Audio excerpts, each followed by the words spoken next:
guys, it's Jessica from Peace Love Books, and today I'm here with the first half of my June wrap-up. I don't know where June went. How are we halfway through the month already? I don't know. I did just get back from a pretty long trip. It was about a 5-day trip to Book Bonanza, which is a book signing in Texas. I went as an author assistant, and I did not read a single thing when I was gone. I finished the last 10% of a book. That is how much reading I got done, and I did get into about 15% of another book because I did work out one day, but that's it. I intended to read on the plane ride home, but I was so exhausted that I slept most of the plane ride home, and I just did not feel like reading last night. I tried reading like 10 pages. I fell asleep at 8 p.m. and I got up at 6. So I slept 10 hours last night, which was very needed because on Saturday night, Colleen Hoover is the person who puts on the book signing. It was the last year. She had an exclusive screening of It Ends With Us, and Blake Lively was there, and so were 2 other actors from the movie. So obviously we went, and that didn't start until like 10:15, 10:30, and it was a very late night, but oh my gosh, once in a lifetime experience. It was so cool. So I did not get a lot of reading done.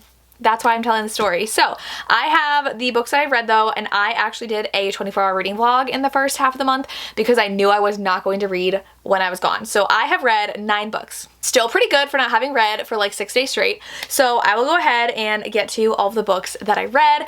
The first one is Forbidden King by Laura Pavlov. This one I gave 5 stars. I fully intended to read this in May because I had an arc of it, but I finished the very end of it in June, and it was so good. I did end up giving this one 5 stars. This is a brother's best friend romance where they had a really strong connection when they were kids. I love a romance where it starts with like this deep bond as kids because she had gone through loss. They lost their parents and they moved in with her brother's best friend, and he would actually spend like every night in her bed just like comforting her, and they would talk a lot and they were really close friends. Nothing ever became more, but now they're adults and she's opening her own romance bookstore, and he is actually like helping build things in the bookstore for her, and her brother is gone. He's a firefighter, so there's this like big fire and he is going to work, and her brother's best friend start having a connection and things start heating up between them, and it was just so good. I love the found family aspect of Laura's books. It's absolutely amazing. This book was just everything. I loved it so much. I gave it 5 stars. The audiobook was great.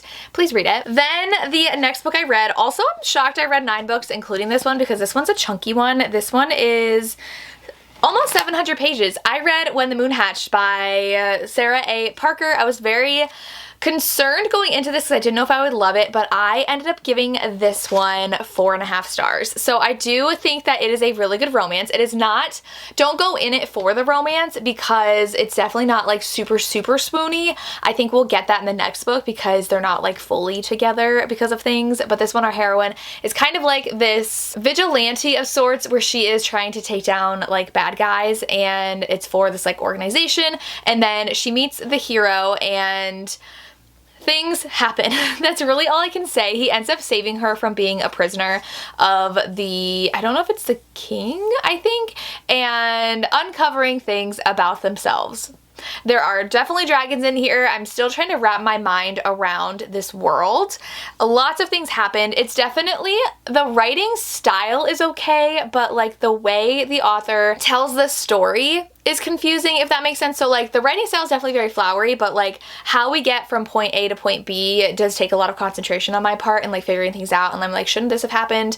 Oh, this didn't happen, and like, oh, how did we get to this point was a little confusing to me, but overall I really enjoyed it. There was the like reveal that was at the end that was pretty easy to get once you knew. You're like, oh my god, that makes like 100% sense, and you're just like, what the heck? So I'm very intrigued to continue this series once book 2 comes out. I thought this was a really unique dragon fantasy, and I did really like the romance, especially like the hero is just so taken by her and you learn why. So 4.5 stars, not a full 5 star, but I really liked it. Then I listened to the audiobook of Late Bloomer by Maisie Eddings. This one I gave 4 stars. This was so cute. It's a sapphic romance. Our one heroine is definitely, I can see why people don't like her because she's very much a people pleaser. She's very flighty. She can't say no to people, and she keeps on going back to this ex that's just awful to her, and I just want to shake her and be like, put yourself first, please. And so she does. She ends up winning the lottery because her friend who's not even that good of a friend, just got her a lottery ticket, and she wins, and it's like hundreds of thousands of dollars, and she is now like being told by all these people that like she owes them, or like they're trying to check in on her and they really don't care, they just want her money. And so she buys a flower farm, and she literally like meets this woman at a mall and is like, great, here's your money, here's your contract. And then like her family's like, what if you were just like conned out of all your money? She was not, thankfully. However, it is the mother of the woman who is currently living on the flower farm because she hasn't talked to her mom forever. Her grandmother just passed away, and the mom could sell it because the grandmother left it. There was no will of who the flower farm would go to. So the other heroine is like freaking out because this is just her life. Her mom basically dumped her at this flower farm with her grandma, and she's grown up there ever since. She has a really strong connection to it. She lives there, and she's like, what am I supposed to do now that you own this farm? And she's like, it wasn't even my mom's to sell, but she sold it, and so they have to now work together. The other heroine just wanted a pretty place to live and be inspired for her shoe designing. She was like a shoe artist kind of thing, and I just thought their characters were super unique. It was really cute how they were falling for each other, and I just really loved it. If you want a very adorable, atmospheric, sapphic romance where we have really great side characters too and really great friendships, especially with like siblings, especially the one heroine siblings, and then the other heroine just has a lot of friends who are very protective of her and her farm, I would pick this one up. So then I decided to start my 24-hour reading vlog, and I started with The Veiled Kingdom by Holly Renee. I did end up purchasing this from Book Bonanza. This is her special edition. It is like the most stunning thing ever, and this is the first book in the series. This next one comes out in July. This one's about our heroine who is actually the king's daughter, and she has no powers, and so the king has just been pretty much torturing her her whole life. She runs away and she ends up being caught, and in order to like get away from people, she forged the, I forget what they're called, like the traitor's tattoo, the resistance tattoo on herself, and the hero is going to the prison to save someone, and they're like, hey, she has this tattoo, she's with us, like we need to save her too. So they take her, and he's immediately realizes it's a fake tattoo. He's like, you are an awful person, like you actually don't even care about like the resistance and like beating the crown, and she has to pretend she is not the lost princess, and she is taken to their own kingdom, their like secret city, and she is training with them, and the hero's like the leader, or like the son of the leader of everybody, and he hates her, like he hates her guts. It's so good, and the ending of this is everything. Like they definitely have insane chemistry. It's not as spicy as I expected from Holly Renee, but it's definitely like going to be. We definitely have spice in here, but it's more like a heated, angry spice. And then when I tell you that last scene just took me out, I was obsessed. So if you really like that tension, you're gonna love this one. I ended up giving it 4.5 stars. Super close to 5 stars, but it was really good. Then I ended up reading Between Mischief and Magic by Marissa Sorreo. I don't know how to say her last name, but this one is a very cozy sapphic romance, and it is Witchy. The one heroine is a half succubus, half satyr, and then the other one is a demon. The half succubus, half satyr is a princess, and she shows up, and the heroine's been kicked out of her house because her brother is moving with his boyfriend. She basically has to live at this tavern. The princess shows up, and she's like, can I stay in your room? Like, I don't have anywhere to stay. So she lets her, and then figures out that the princess has no magic. It was stolen from her as a baby. So they go on this adventure together to try to figure out how to find her lost magic and replace it in her. And they obviously start falling for each other. This is fade to black. There's no like actual spice in here, which I was expecting, but it was super cozy and super cute. I gave this one 4 stars. Definitely very like atmospheric, probably perfect for fall because it's definitely more so I feel like on the paranormal side, where we have this demon heroine who can like suck the souls out of people, and the other heroine, something's happening to her. I really don't want to say because I would spoil it, but the other heroine tries to like protect her and might be dabbling in some like bad things in order to do that, and yeah, they meet some fun people along the way. It's definitely like a very journey, cozy, sapphic fantasy, and I really enjoyed it. And then I read, did I get this? Yes, I did. Curvy Girl Summer by Danielle Allen. I'm obsessed with Danielle Allen. I've been reading her for years. Her books are so good, and this one's her first traditionally published romance, which I'm so happy for her. I also read this in that reading vlog and this one. So all the ones I'm talking about now I read in that reading vlog. This one started off very slow for me. It started off very women's fiction. We have our heroine who is coming up on her 30th birthday, and her sister actually passed away when she was 30, so she has a lot of conflicting feelings about this. And her sister was like married and she was on the way to having a family, and so her parents are like, what are you doing? Why aren't you like with someone serious? Why aren't you like having a family yet? And so she's so tired of them telling her that, and her uncle is like, you're only single because you're fat. And she's just like, that's too far. And she's like, I love my body and men love my body. It has nothing to do with that. And so she tells her family she's actually dating someone. She's gonna bring him to her birthday. So she decides to have a date every Friday from dating apps and find someone to take to her birthday party. And on the first night, she stood up and she meets the bartender, and he's our hero, but he is wearing a wedding ring. And so she's like, he's totally off limits, and they really bicker and banter. Their banter is hilarious. They become really good friends, and he's like, listen, if you're gonna do this, come here every Friday. I'll like watch you, look out for you, and like kind of help vet your dates. And so she agrees, and she definitely goes through a lot of really crappy dates. And when I tell you the tension in here, because they both kind of feel like they're off limits. The hero has also lost someone in his past, so this does deal a lot with grief, but it is so good. Like, the tension and angst had me dying.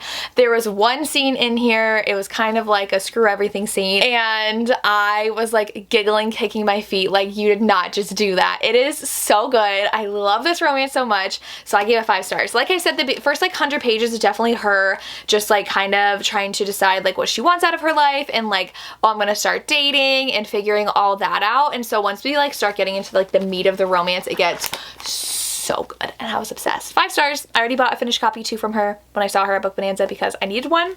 You need to read it. Then I read Montana Sky by Nora Roberts. I listened to this book on audio. This was my Patreon book club pick for the month. We're reading a one Nora Roberts book a month together. If you are interested in joining my Patreon, it's always linked down below. You can do a 1 week free, but this one I gave a good like 4. It's definitely a lower 4, maybe like a 3.75 kind of situation.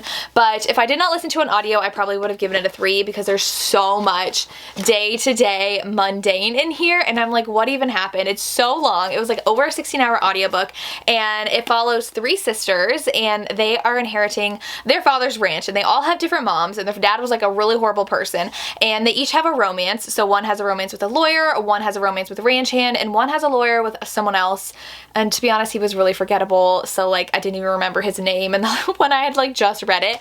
But they all can't stand each other in the beginning. One of them is like a high profile rich fashionista from the city, another one's running from an abusive husband, an ex-husband, and then the other one actually owns the ranch. And so they are working together, and they have to work together for a year to inherit like $1 million, or else they'll only get like 100. So they all decide to live there for a year, have their different romances, and someone is sabotaging the ranch, brutally murdering animals and then people. And they have to figure out who it is. I do think that Nora has really fun, like melodramatic endings that really read like soap operas.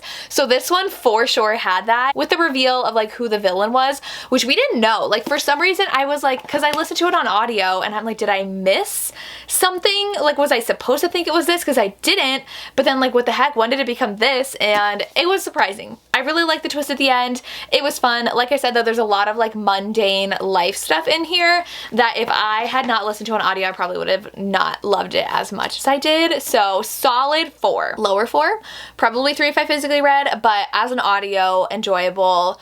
It was very interesting reading like a ranch romance from her, because this is my first one. All the other ones have been more other small town, other than Black Hills. Black Hills was kind of more ranch, but it was an animal sanctuary, so kind of different.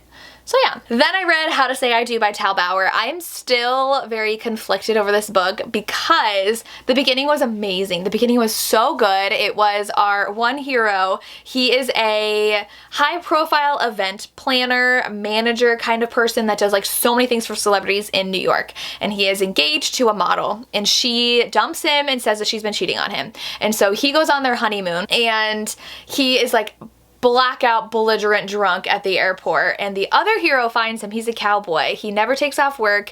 His brother is getting married at this destination wedding, so he is for the first time in like 10 years taking a day off because his parents passed away when he was in high school, and he has been taking care of his brother in the ranch ever since, or the farm / winery. And he sees the guy, helps him, realizes they're on the same flight, sit next to each other, realize they're at the same resort, and they decide to spend time together because the hero hero has all these couples activities planned and the other hero's like, I'll just join and help, and they're definitely falling for each other. The ranch hero knows he's gay, he's been gay his whole life. The other one has never known that he's bisexual or never felt that way, and so it's a bi awakening story, and they start really liking each other, and then the other hero leaves without a word back to New York, and it is them reconnecting. And I loved the beginning of this. I love the raw emotions of this, especially because the one hero doesn't have his parents anymore and is like really a really good guy. He just cares so much about his family, and he's just like all in. He has this winery that was his dad's dream, and the other one is just like lost. He does not know what to do with his life because of his fiance broke up with him. He's like, do I like my job? Do I like what I'm doing? I'm killing myself to do it. And he's like, do I want this anymore? And so things go from there. It's very character driven. The plot is not that much, and I would have loved a little more plot. Like, I would have loved a little bit more of that, but Tal Bauer writes the best characters and the best connections with his characters, so I think I'm giving this one also 4 stars. It's full of emotion, and the romance is just so good. I just wanted a little bit more to the external plot happening, like something beyond them trying to figure out if they can make it work and working together on this work project of one of theirs. So I fully thought I would give it 5 stars because I love Tal Bauer so much, but this one I just wanted a little more from. Okay, and then the next one also was going to be a 5-star until like halfway through. So this is Before We Came by Sloane St. James, and this one I was obsessed in the beginning. It is a hockey romance where things happen in the beginning and they're reconnected. That's all I can say. They knew each other as kids, and now they're reconnected and they have a romance. He's a hockey player. I loved everything about the first half, and the second half just slowed down. So it's a solid 4-star read, definitely a higher 4-star. Like I said, I was just so obsessed with the beginning. I was like, this is just so good. This is everything I love in a romance. If you know what I love, you would probably love this. But then it definitely slowed down. It was more so about like him and her trying to figure out if they really want to be together, and him making some rash decisions and her getting angry about it. So the third act breakup was a little annoying to me, but that's why I got a 4-star. It could have been higher, but overall, really fun. I'm glad I read this. I don't know if I'll continue the series because I loved the beginning aspect, and I don't think that's in the rest of the series. If you know if it is, let me know, but it was good. I would definitely recommend it if you like what I like. And those are the books that I read in the first half of the month. Let me know what you've read so far in June and what you thought of these books. I would love to hear, and that's all I have. As always, thank you so much for watching and have a good day. Bye.